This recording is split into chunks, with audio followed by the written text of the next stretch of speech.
Olá pessoal, tudo bem? Eu sou o professor Jordi, professor de Física aqui do ESAG, e a gente vai agora ter uma aula falando sobre calor. Então, primeira coisa, né? É muito comum a gente escutar as pessoas falando por aí, nossa, eu estou com calor. Quando você estuda calor um pouco mais sério, você não pode falar que está com calor, porque calor é energia em trânsito, energia em movimento, que espontaneamente vai sempre de um corpo de maior temperatura para um corpo de menor temperatura. Bom, agora a gente vai ver os tipos de calor que a gente pode ter, porque assim, quando um corpo ganha ou perde calor, duas coisas basicamente podem acontecer com ele. Ou ele vai variar a temperatura, ou ele vai o quê? Mudar o estado físico. Então, dependendo do efeito do calor, a gente vai chamar o calor de sensível, quando varia a temperatura, ou de latente, quando muda o estado físico. Então, vamos começar aqui primeiro falando sobre o calor sensível. Experimentalmente, a gente consegue mostrar que a quantidade de calor envolvida quando você tem variação de temperatura no corpo pode ser calculada por mc delta θ, que cá entre nós é uma das formulinhas aí mais famosas que tem aí da física, que o pessoal chama de Q-macete ou, no caso aí, Q-maceta, porque é o θ e não o t. Falando nisso, por que a gente está chamando aqui de θ e não de t? Porque t, pessoal, a gente já usa para tempo. E esse θ aqui é temperatura. E é muito comum misturar calor com temperatura. Então, para evitar problemas, a gente chama de θ. Vamos ver primeiro a parte burocrática do negócio. Ó. Esse Q é a quantidade de calor, que a gente normalmente calcula em calorias. O M é a massa do corpo, que está ganhando ou perdendo calor, normalmente em gramas. Só lembrando que tanto caloria como grama não são unidades oficiais do Sistema Internacional, tá? Mas são as mais usadas aqui. Esse Czinho é o calor específico, que eu já vou falar do que se trata. A unidade dele é caloria por grama grau Celsius. E esse delta θ é a nossa variação de temperatura final menos a inicial. E a unidade aqui é o grau Celsius. Muito bem, da onde que vem esse Q igual a mc delta θ? Falei para vocês que é experimental. Então eu vou rapidamente aqui descrever alguns experimentos que foram feitos para chegar a essa conclusão. Então, experimento número 1. Imagina você pegar dois objetos idênticos. Quando eu falo idênticos, tem a mesma massa e mesmo calor específico. O calor específico depende do material. Então, mesma massa, mesmo material, o M e o C são iguais. O que a gente percebe? A gente percebe que, se por exemplo, para o primeiro corpo você fornece 1000 calorias e você percebe que a temperatura dele varia 10 graus Celsius, significa que para o segundo, se você der 2000 calorias, o dobro de calor, a temperatura vai variar o dobro também. Então, quanto maior a variação de temperatura, maior o calor. Tá? Por isso que aparece o delta θ aqui. Segundo experimento. Pega dois corpos de mesmo material, só que massas diferentes. Por exemplo, uma barra de 1 kg de ferro, uma barra de 2 kg de ferro. O material é o mesmo, então o calor específico é o mesmo. E vamos imaginar que você queira aquecer essas duas barras o mesmo tanto de temperatura, tá? Se, por exemplo, para a primeira de 1 kg você der 1000 calorias, para variar um certo tanto a temperatura, você vai descobrir que para a segunda de 2 kg você vai ter que dar o quê? O dobro do calor, 2000 calorias. Portanto, quanto maior a massa do corpo, mais calor eu preciso fornecer para quê? Para conseguir a mesma variação de temperatura. E por fim, se você pegar dois corpos de mesma massa e você quiser fazer a temperatura deles variar o mesmo tanto, só que detalhe, eles têm materiais diferentes, sei lá, uma barra de 1 kg de ferro, uma barra de 1 kg de alumínio. A gente vai perceber que as quantidades de calor são diferentes, por quê? Porque os materiais são diferentes.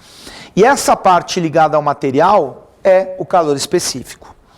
Tudo bem? Então, são dessas experiências que vem o Q igual a mc delta θ. Bom, agora vamos falar um pouquinho sobre o outro tipo de calor, que é o calor latente, que é o calor que a gente chama, né, quando há mudança de estado físico. Então, só lembrando aqui um conceito, Normalmente aqui a gente trabalha com substâncias puras, e uma substância pura, quando muda o estado físico, ela não varia a temperatura, essa é uma característica dela. Mudança de estado, a substância pura não varia a temperatura. Então, o que acontece, gente? Se você pegar uma mudança de temperatura, por exemplo, uma mudança de estado, melhor dizendo, você pega lá um gelo, tá? Você está fornecendo calor, quando ele começa a derreter, a temperatura dele vai ficar constante. Se você pensar no MC delta θ, o que vai acontecer? Não tem variação de temperatura? Você vai concluir que não tem calor? Pô, tem calor ali. Só que o calor está servindo para mudar o estado.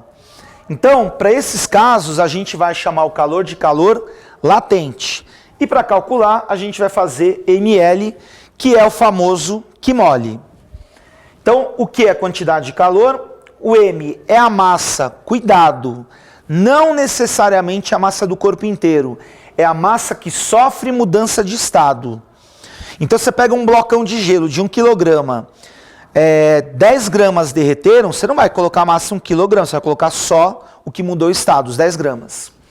E esse L, pessoal, é o que a gente chama de latente de pontinho, pontinho, pontinho. Por que eu coloquei pontinhos?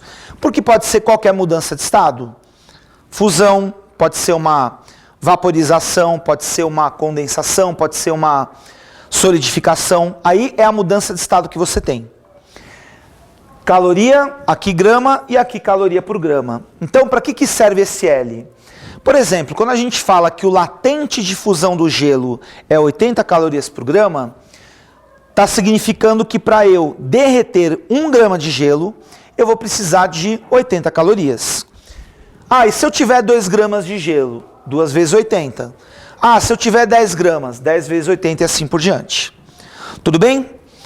Segura um instantinho que agora a gente vai fazer um exercício para aplicar isso que a gente acabou de falar. Espera aí. Vamos lá então, aplicar o que a gente acabou de falar agora. Eu coloquei aqui um exercício só para a gente ter uma ideia de como que funciona aqui o negócio. Calcule a quantidade de calor que devemos fornecer para transformar 10 gramas de gelo a menos 10 graus Celsius em água a 40 graus Celsius. Vamos supor aqui que a pressão de uma atmosfera.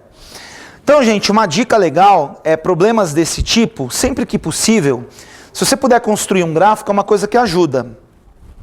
Esse meu gráfico é de temperatura por quantidade de calor. Então, o que vai acontecer? Começa menos 10, você vai aquecer até 0, porque o gelo derrete a 0 grau. Quando chega no 0, que começa a mudança de estado, a temperatura vai ficar constante, mas ele está derretendo. E aí o que acontece? Quando termina de derreter, vira água e a água vai até 40. Então o legal de você fazer o gráfico, que você já percebe que são 3 contas que você tem que fazer aqui, ó. A soma de 3 calores, Q1 mais Q2 mais Q3. Vamos lá, esse primeiro calor, gente, é o calor que você vai gastar para esquentar o gelo de menos 10 a 0. É um calor sensível, MC delta θ. O segundo calor, você vai usar para derreter esse gelo. É um calor latente, então M vezes L. E o terceiro você vai usar para esquentar a água que veio do gelo de 0 até 40, é um calor sensível.